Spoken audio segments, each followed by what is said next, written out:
Let's get to this discussion now on Nigeria's gross domestic product, 4.03%. We have Ibukun Omoyeni, who is an economist with Vetiva Capital. Ibukun, good evening to you. Thank you so much for joining us. So was this figure in line with your expectations as we take a look at the figures? Okay, thank you, Rotus, and thanks for having me. Looking at the GDP numbers today, it was largely in line with our forecast of 4.1%. Of course, we know that GDP declined by 3.6% in Q3 last year, and that was majorly because the reopening of the economy was quite slow and sluggish. But looking at 2021, there has been no lockdowns, and this has actually influenced recovery in economic output. So we believe that was the major reason for the 4.1% year-on-year recovery. Also, we also saw expansion in sectors that were previously declining, specifically the trade and financial services sector. So looking at the trade sector specifically has been declining for about 12 quarters before it grew. That's in Q2 2021. But in Q3, it sustained that growth, and that actually helped support output levels in Q3 2021. Great stuff. Let's move to the oil sector. Why the continued contraction? I think oil sector contracted by 12.7? No, sorry, 10.7. It was 10.7 for Q3, 12.6 for Q2, 2.2 for Q1. What's happening? So if you look at last year, interestingly, last year, Nigeria was struggling to adhere to the quota because it was producing above the production quota. It even had to extend, it had to deliver what we call output cuts in the subsequent quarters. But for 2021, what we've seen, the major challenge with the oil sector is that in trying to bring back the production outlets that were taken down because of the production cuts, that there's a challenge in trying to bring back those particular reservoirs online, right? And we also saw an oil spill which led to the suspension of drilling activities in one of the major production outlets. So for the oil sector, it's been an issue of consistent downturn because of these factors. Of course, the OPEC production cuts are there, but the major reason for the current decline in the oil sector is majorly because of these infrastructural challenges that have been holding back the sector. This might actually persist in the near term because if you look at the news, it's clear that recently Libya is now the largest oil producer in Africa. So we expect this to persist in the near term. All right, and let's just still on oil. Let's look at sector contribution to GDP. Do you expect? Because I think it was 93%. Is now oil. That's non-oil 93. Oil is at like 7%. Do you expect the oil sector to continue to shrink like this? Interestingly, when you look at that 7%, if you look at data from 2010, which was the beginning of this current GDP series, discover that this is the lowest contribution to GDP that the oil sector has actually made. And that's majorly because of the current challenges, right? And don't forget, there are other sectors that are growing and expanding. Look at trade, you look at ICT. These sectors are actually contributing more to GDP. Some of them are even contributing in double digits.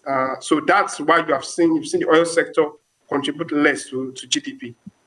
Ibukun, look, as we're looking at this now, we just had the Energy Week in Cape Town, South Africa last week. Let's still stick with oil. Energy Week in Cape Town, South Africa. We now have where the Intra-Africa Trade Fair, in fact, today is Nigeria Day, where they were showcasing a lot. The NNPC had this big deal, $1 billion worth with the Afri-Exim Bank.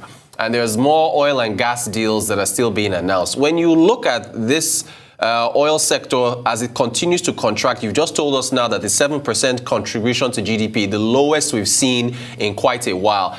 Are these continued investments in oil and gas, are they still justified because of the contribution to FX and income for Nigeria? Of course, investment in fossil fuels is still very, very important, right? Considering the fact that currently there is a wave towards green energy, right? Towards renewable energy. And the truth of the matter is fossil fuels would not go anytime soon, even though there are calls for renewable energy, right? In the meantime, if we have a lot of people that are not investing in the oil sector, there's going to be a period of high oil prices, right? If you look at even the US knows that it cannot release its supplies in order to tackle the current high oil prices because it knows that there's already a fundamental shift. So we are trying to restore oil production back to pre-pandemic levels. And here again, we're having talks about green energy and all that, right? So that shows you that there's still a bright outlook for the oil sector, at least in the medium term. There's still a bright outlook for fossil fuels specifically. So these investments are welcome, and it would pay off for the nation in years to come. All right, now let's look to non-oil now. Let's look at the performance of some of the non-oil sectors. What do you make of agri, trade? I think you mentioned trade and others. Let's take a look at some of those figures. Well, talk us through it. What do you make of some of the performances here? Okay, so to begin with the agricultural sector, we discovered that growth was actually flat. It's grew by 1.3%, and that's majorly because we've seen renewed intervention by the CBN into the agricultural sector. Despite the numerous challenges, the herdsmen-farmer clashes and all that, it has helped to support growth in that sector. But again, insecurity has actually influenced the slowdown of growth in that sector. Even though agriculture has been recording positive growth ever since, despite the pandemic, it was recording positive growth. Yes, insecurity and those challenges are actually preventing the sector from maximizing its potentials. So onto the manufacturing sector, we saw that the major contributors to growth were the food, beverage, and tobacco sector, which contributes almost half of manufacturing output. And that's a very defensive sector. You would agree with me that food is a necessity, and the average Nigerian spends at least 60% of his income on food. So that's why you are seeing a lot of producers taking advantage of marketing metrics in order to ensure they win customers over. We also look at the cement sector, which has been expanding. If you look at the major producers of cement in Nigeria, they have capacity that is even unutilized. So there's healthy demand for construction, considering the fact that we have a huge housing deficit, there's still infrastructure, you have the budgets and other things that are contributing to the growth of the cement sector. Another sector which we could also look at is the construction sector, just like I said earlier, which is also benefiting from budget execution. So this sector is actually doing very well.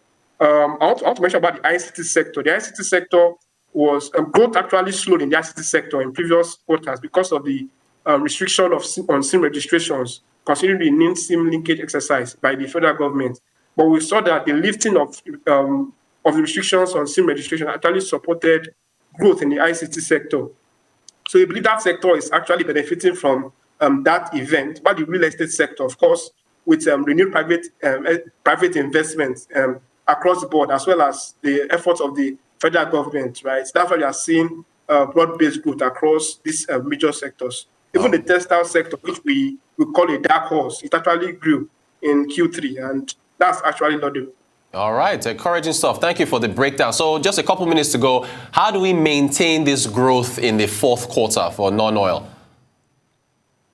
Interestingly, we actually expect to see faster growth in Q4 because GDP actually grew by 0.11% last year.